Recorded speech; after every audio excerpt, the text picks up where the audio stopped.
అంతటా దేవుడు నిండి ఉంటే ఈ విగ్రహాన్ని ఎందుకంటే ఆరాధించడం హిందూ మతంలో ఏమిటో నాకేం అర్థం కాదు. రాతి బొమ్మలో దేవుడు ఉంటాడా అన్నాడు. మన్నించండి మహారాజా, మీ చిత్రపటం ఏదన్నా ఉందా అన్నాడు.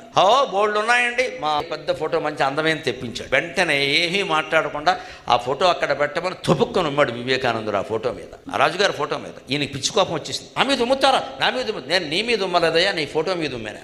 అది నా ఫోటో అన్నాడు. నీ ఫోటో మీద ఉమ్మితే నీకెందుకు బాధ కలిగింది? అది నా ఫోటో కదా అన్నాడు. నీ ఫోటో మీద ఉమ్మితే నీకు బాధ కలగడం నిజమైతే దేవుడు బొమ్మ దగ్గర పువ్వు పెడితే దేవుణ్ణి చేరుతుంది అనడం ఏమైనా అనుమానమా? నిజమే కదా, నిజమే కదా. ఇది విగ్రహారాధనలో రహస్యం. మరి అవమానం నిజమైతే సన్మానం నిజమే కదండి.